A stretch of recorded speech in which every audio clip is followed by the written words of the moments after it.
Le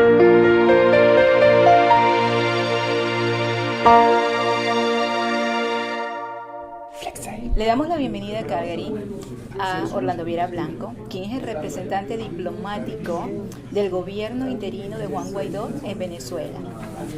Estamos hablando de un abogado, politólogo, profesor invitado del IESA, del Instituto de Estudios Superiores en Administración, experto en Derecho Mercantil, Propiedad Intelectual, moderador de televisión, columnista, articulista, wow, cuántas credenciales. ¿Cómo estás, Orlando? Muy bien, muy pelotero.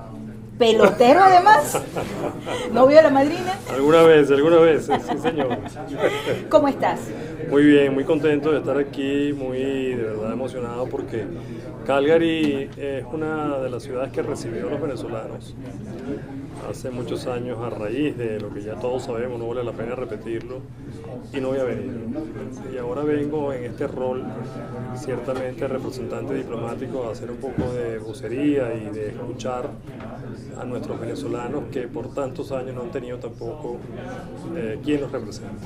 Así que estoy muy contento y muy feliz de compartir esta experiencia, independientemente de lo que tenemos que comprometernos para allá. ¿Eso te agarró como sorpresa esa designación? ¿O ya tú venías trabajando con el equipo, eras parte del equipo de Guaidó en el Plan País? Eso es una buena pregunta, porque cuando me la han preguntado yo he dicho que no es que me tome de sorpresa mi designación, sino que me tomó de sorpresa, honestamente, fue el inicio de la iniciativa diplomática en general, lo cual me pareció, te confieso, muy acertado.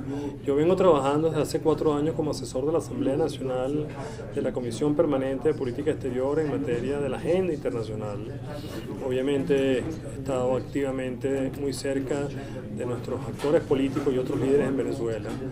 Estaba persuadido de lo que era la denominada estrategia de cese de la usurpación, gobierno de transición y elecciones libres, y obviamente estaba persuadido de la sucesión constitucional que iba a representar Guaidó. Pero cuando de pronto recibo una llamada del propio Guaidó diciéndome: caballero, mi pana, ¿me puedes ayudar en Canadá? La verdad es que sí, me tomó de sorpresa. Pero en otro sentido, tengo ya muchos años haciendo lobby parlamentario en Canadá, haciendo aproximaciones institucionales, luchando por la recuperación de la libertad y la democracia en el país. Y hablando de esa recuperación, nosotros sabemos que la ciudadanía es clave para ese proceso de transición. Sin embargo, ¿cómo puedes llamar cómo se puede llamar a un pueblo que está siendo constantemente desmoralizado, donde no hay prácticamente insumos, no hay servicios? ¿Cómo se puede pedir la ayuda en una situación como la que tenemos actualmente en Venezuela? Mira, el pueblo de Venezuela, así como algunos dicen que qué más tiene que suceder para que logremos el cambio anhelado, yo digo, no importa lo que suceda en términos de calamidades, el pueblo de Venezuela no va a parar. Y no va a parar no solamente una animosidad de venezolanos, no va a parar porque sencillamente el ser humano necesita sobrevivir. No todos se pueden ir y no todos van a renunciar a su derecho de vivir dignamente. Entonces, en pleno siglo XXI, en un mundo globalizado, donde tenemos un mundo intercomunicado, cualquier venezolano que tenga todavía aliento para protestar, para reaccionar, para enfrentar y encarar lo que tenga que encarar para sobrevivir, ni siquiera por ellos mismos, nosotros mismos, sino por nuestros hijos, lo va a hacer. Y ese es realmente el gran problema, ese es el gran desafío que tiene el señor Maduro, expresidente del país, que no existe represión posible en el planeta que contenga el deseo de un pueblo de vivir con dignidad, con libertad y con vida. ¿Qué debe pasar para que se aplique el artículo o se solicite la activación del artículo 187 de la Constitución? El 187.11 de la Constitución viene a su vez de, no recuerdo, el 200 y tanto de la Constitución del 61, que es el emplazamiento a misiones militares e instituciones de catástrofe. Entonces hay que diferenciar muy bien cuando yo puedo apelar a un artículo, porque no estamos en presencia de un casus belli. Esto no puede ser interpretado como una intervención militarista por razones de guerra y por razones de enfrentamiento, digamos, de poderes o de enfrentamiento transnacional.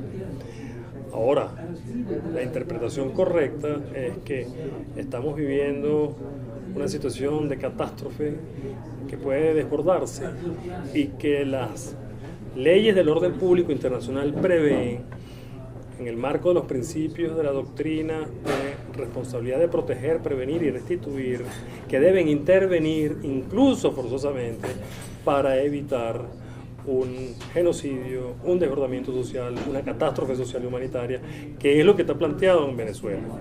Entonces, Juan Guaidó Márquez, de manera responsable, paso a paso, documentando y agotando los rigores institucionales que deben cumplirse, lamentablemente, sé que hay una calamidad, para que la comunidad internacional potabilice una petición de esa magnitud.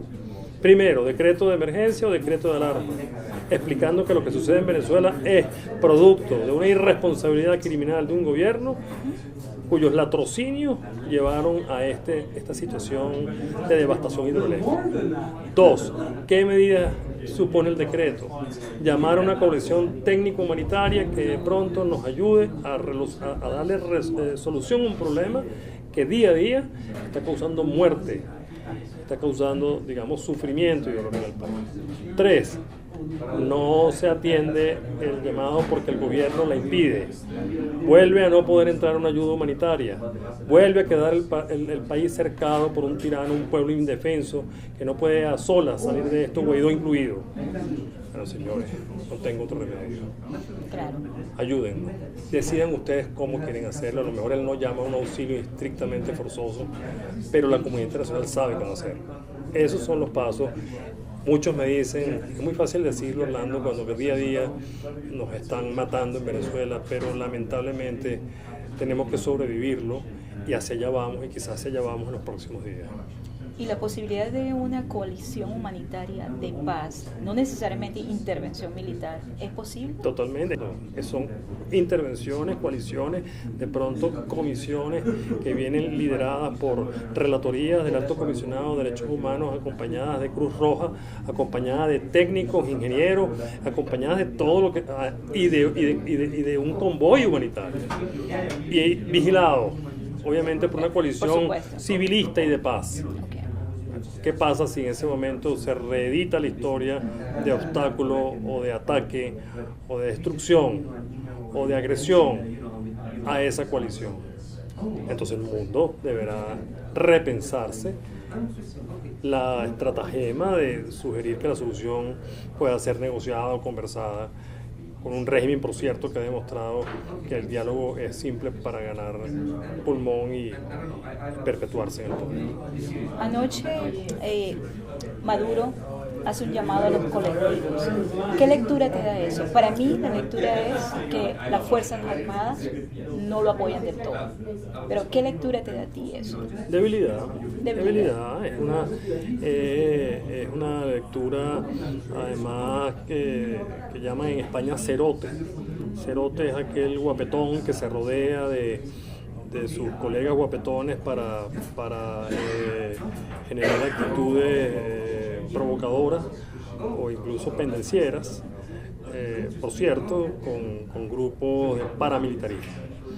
Entonces es una actitud del que siente no tiene todo el poder real en el marco de unas Fuerzas Armadas que vienen migrando y que es un efecto cascada que continúa y que por eso tú estás en lo correcto. Hay una cantidad de factores endógenos, exógenos del entorno venezolano que cada vez van impulsando hacia una inevitable salida del señor Maduro del poder.